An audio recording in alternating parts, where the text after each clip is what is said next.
Nah, how y'all doing? So I definitely wanted to break down this book I just read. I actually finished about like a week or two ago called Animal Farm by George Orwell. But in essence, like if I was writing an essay, what I probably put my thesis as is, are we as an oppressed group becoming more like our colonizers?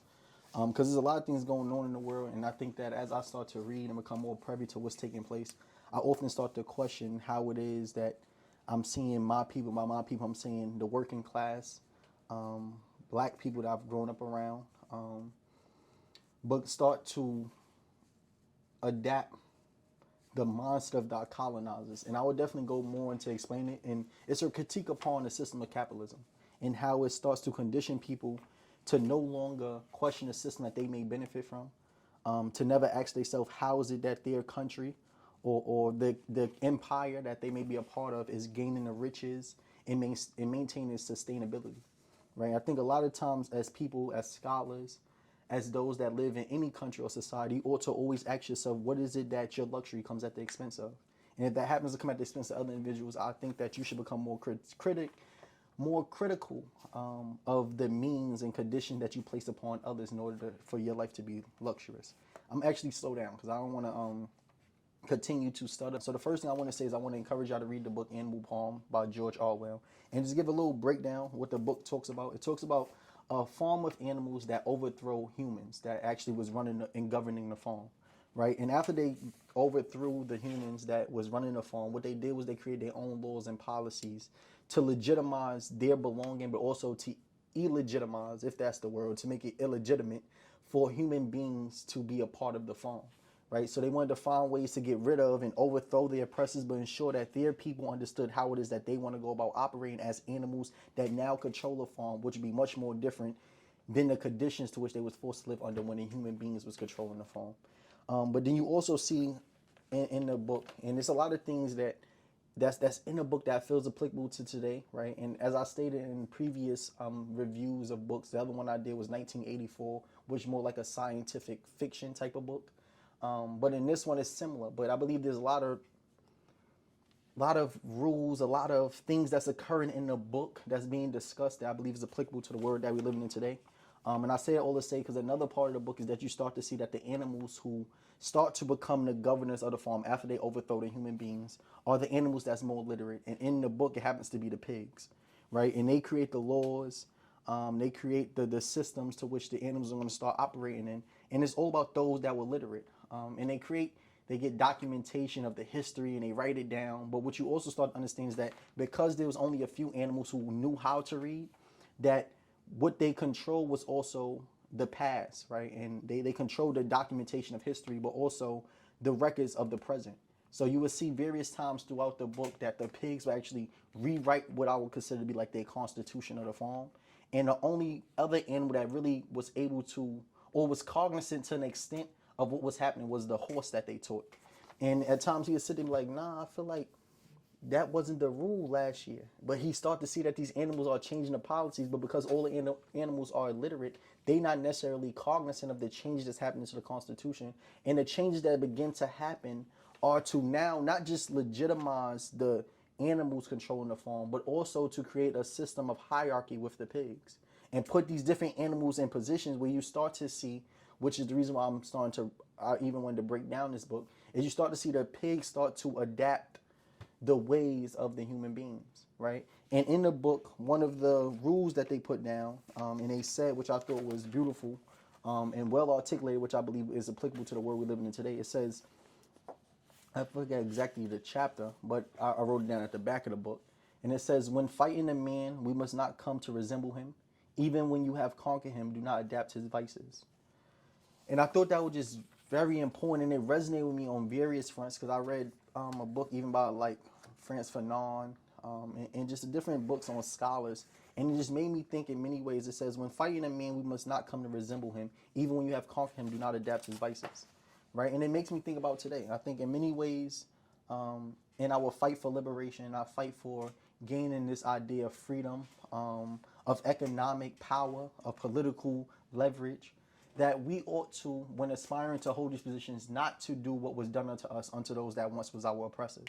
Or even better yet, not to adapt their ways and their mindset. The first thing I think about is how I watched this video when it was saying a woman was at the table asking different men of different ethnicities what is that they contribute to society. They asked the Chinese man, he was like, we contribute to like the nail industry. They asked the Mexican man, he said we do construction.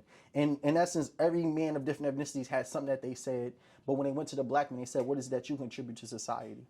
And they was like, the woman, they asked like, what is that black men contribute, as if like the woman had, or black woman had no way to justify what is that they men contribute to society. And it made me just sit there and think about how we are even defining contribution to capitalist society to be monetary, right? When I think about the mother of civilization, we know that that is Africa.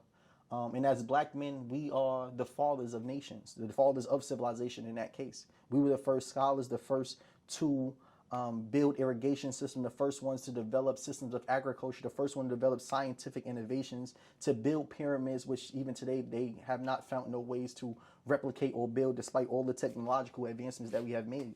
And I think about this idea of why people may say black men don't contribute anything, because they only see contributions as a control over industries which can control resources. And what it made me question was, what was Africa's perspective on I don't want to say control, but what was Africa's definition of contribution, right?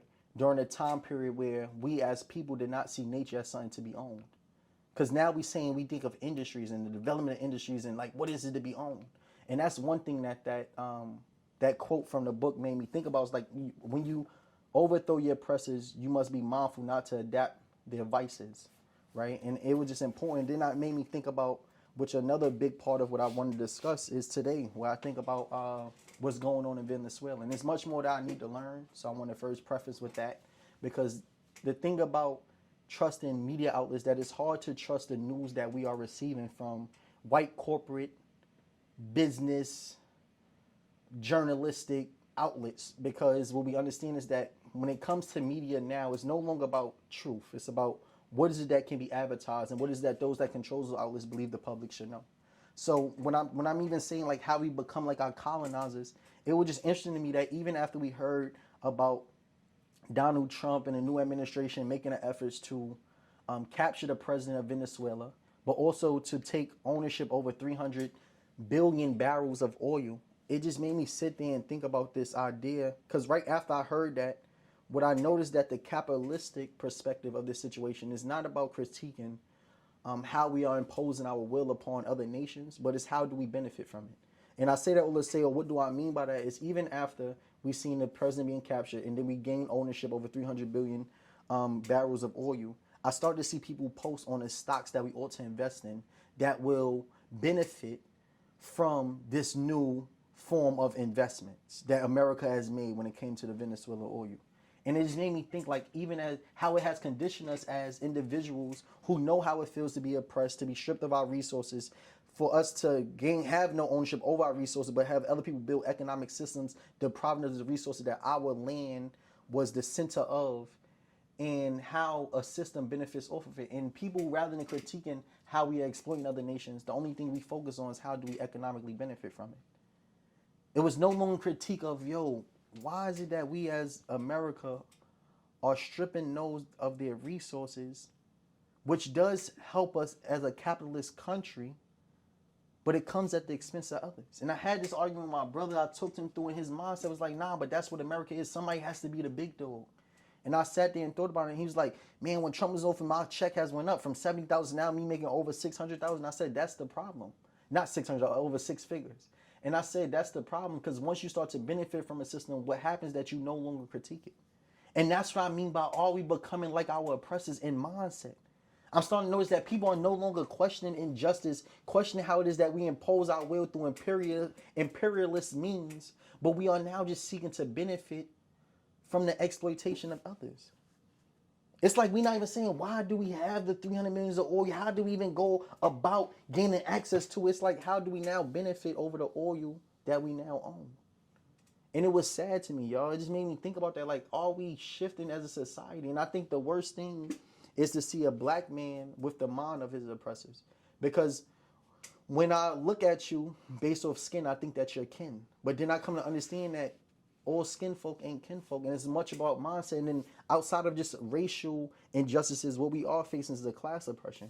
which expands well beyond just America, because there's class oppression existing in the world, and there's a caste system of individuals that we ought to build an international system of connectivity in order to ever even think to overthrow a system of capitalism.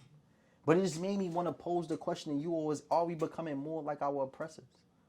Like, are we going to become a generation where we no longer seek to critique the means to which we gain our luxury, the means to which we grow as a nation? Like, does it no longer matter how we went about gaining our luxury?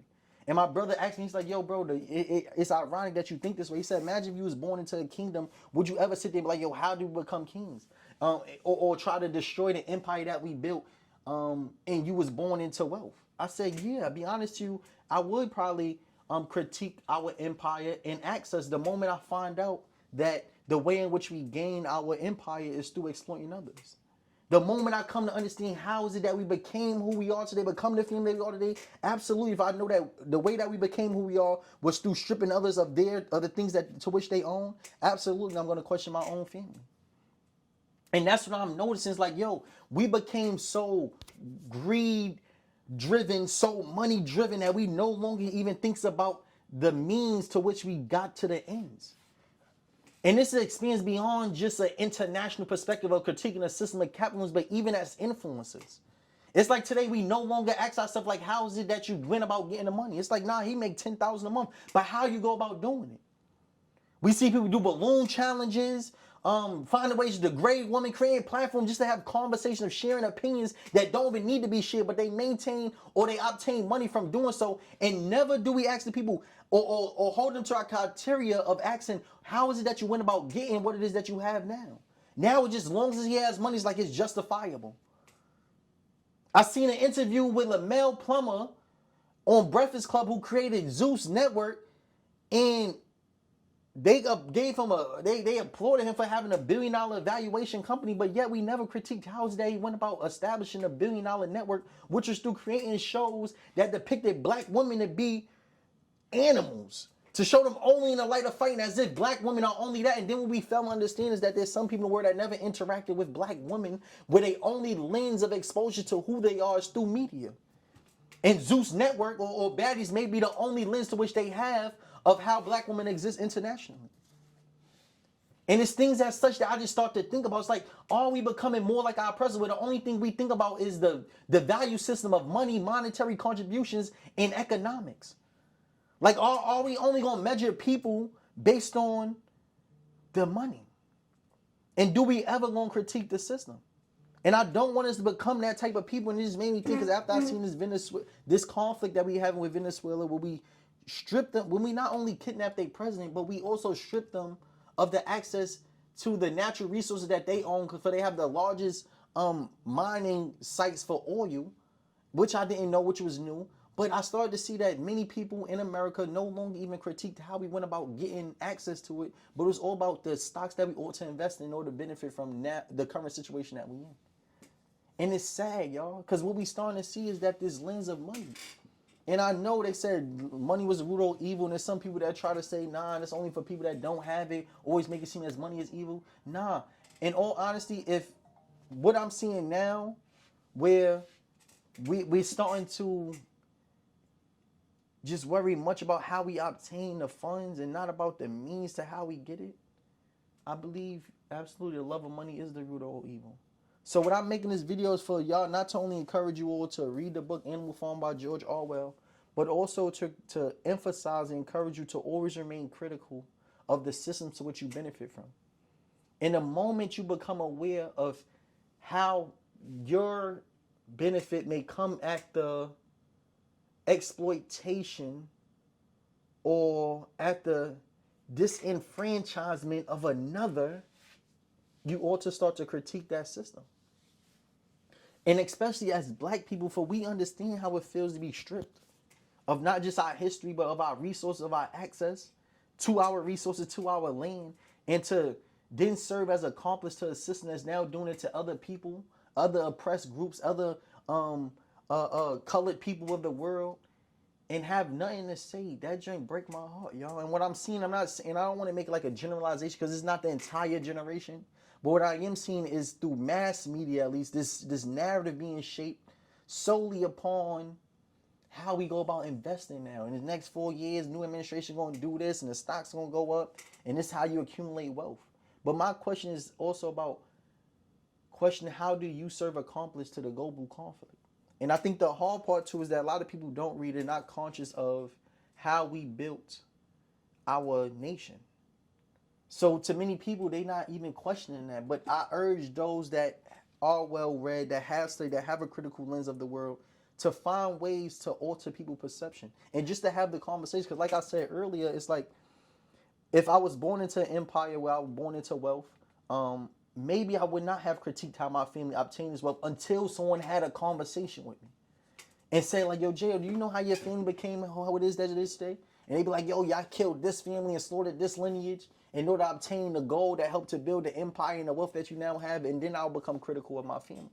So sometimes it's not necessarily the fault of the individual yet, because I don't define ignorance as not knowing. I define ignorance as when you know and you act in contrary to what it is that you now know. You feel me? So I just want to encourage us to educate, to have conversation and dialogue, but most importantly, to just remain critical of this, of the times, right? I don't want you to become like your oppressor. I do.